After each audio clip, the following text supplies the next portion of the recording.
I'm going to show you how to turn a book into a jack-o'-lantern that actually glows. The perfect book folding design to include in your Halloween display this year. Because origami is essential. Let's begin.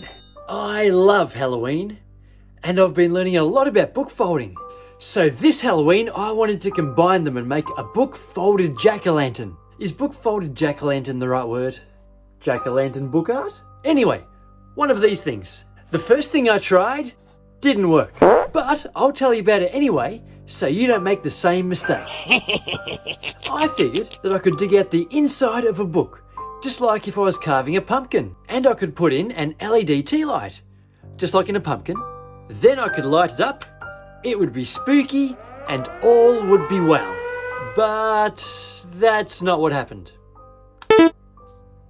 I spent a good 40 minutes carving out a tea light sized space into every page.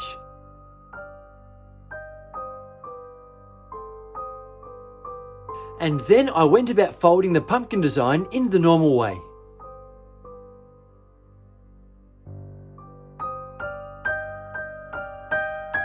You can get the template for free from a link in the description, and there's a video there which explains the process in more detail. Once it was finished, I thought it looked great.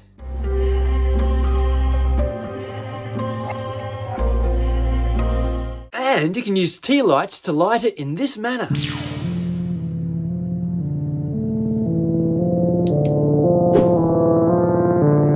But would it glow like a jack-o'-lantern? I excitedly took the book to my laundry cupboard because it's dark in there. I switched on the tea light and eagerly stood back to admire my masterpiece. And it didn't work at all. I could only see a single slither of light and not a face of any kind. Definitely not a jack-o'-lantern.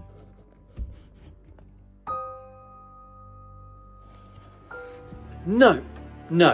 This was going to take drastic action and require a much more severe modification to the book. My next idea would take us beyond the point of no return. It would either work perfectly or completely ruin the jack-o'-lantern that I'd spent 5 hours shaping. I decided to completely remove the tabs that you would usually only fold. I cut them right to the spine and ripped them out like an unwanted band-aid.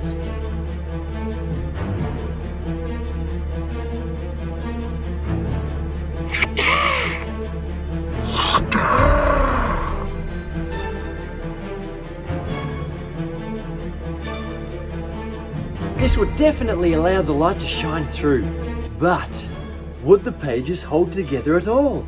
I soon found that no. They now drooped whenever the book was upright. Some sections were just too thin. But I had one more plan up my sleeve. The mighty Mod Podge! But before applying the Mod Podge, I attached the lights. I don't recommend copying this part of the video. It gets a bit messy. It would be much better to just use an LED and some wire. But as I didn't have that, I reluctantly pulled apart the tea lights and removed the LEDs. And I chopped up some old cable from some earphones that I no longer had. Once again, I don't recommend copying this part. It was quite simple to use a glue gun to attach the LEDs into the eye and mouth cavity. Hey, cool! I got to say eye cavity in a video about book folding. And the batteries conveniently sat in the hole that I initially intended for the tea lights.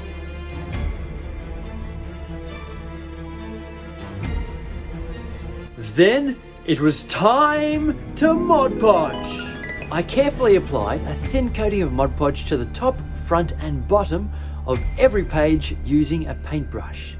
By keeping the coat nice and thin, it didn't seem to make the pages gluggy at all. It did distort the top and the bottom, but I think that suits the Halloween vibe. I also spilt it twice on the carpet, which I definitely do not recommend doing.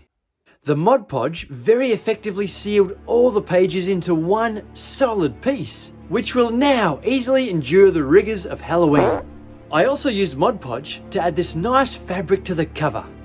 In a moment, I'll show you the final result. Please subscribe if you'd like to see some more book folding videos, as well as a few origami tutorials. Also, check the description for links to things that I've used. And remember, origami is essential. Now, let's look at the final result.